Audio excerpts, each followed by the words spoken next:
Jusqu'à présent, j'ai fait un triptyque de 3 films constitués de 2 courts-métrages et 1 long-métrage. Donc il y avait Pour toi je ferai bataille, Les navets blancs empêchent de dormir et Baden-Baden qui est sorti en 2016. Et là je suis en préparation de mon 2e long-métrage qui s'appelle Mon légionnaire.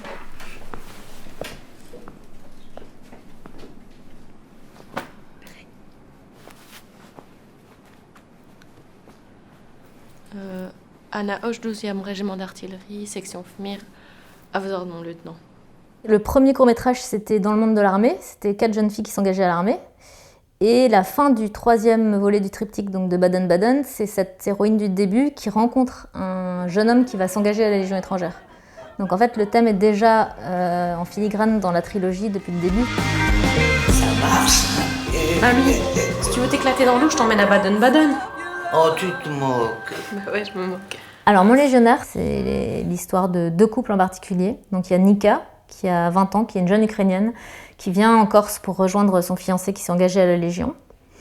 Et il y a Maxime, qui sort de Saint-Cyr et qui prend en main une section de la Légion étrangère à Calvi.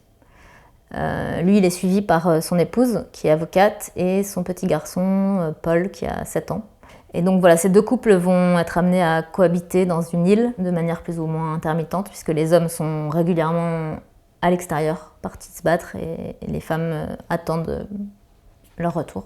Moi, ce qui m'intéresse dans ce projet, c'est la tension qu'il va y avoir entre l'engagement et les répercussions affectives, et comment est-ce qu'on peut être engagé dans quelque chose de très fort et en même temps gérer les répercussions sur les modes des affects dans le monde autour.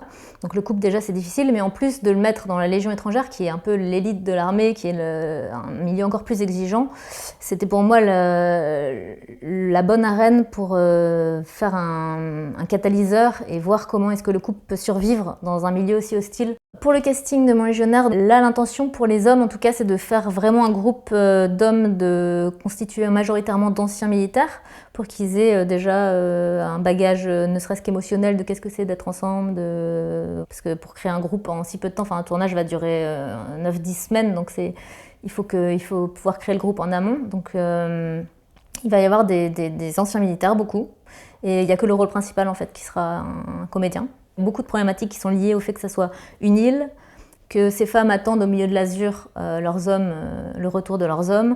Il y avait une dimension en même temps poétique, en même temps politique et en même temps assez existentielle de les mettre comme ça sur une île. C'est un film de soleil et de sable, beaucoup. Donc autant en Corse, les femmes qui sont vraiment au soleil, et le versant, c'est les hommes qui sont au Mali, parce que c'est de ça qu'il s'agit. Il se trouve qu'on ne peut pas tourner au Mali, parce que, pour les raisons qu'on connaît, et du coup, je pars en repérage là, en septembre au Maroc pour essayer de trouver des déserts à 360 comme il y en a au Mali. Voilà, c'est des paysages qu'on a besoin de fabriquer et auxquels on n'a pas accès, parce que voilà, c'est compliqué d'aller au Mali. Donc sur Mon légionnaire, je vais repartir avec la même équipe que Baden, qui était déjà la même équipe que les courts-métrages.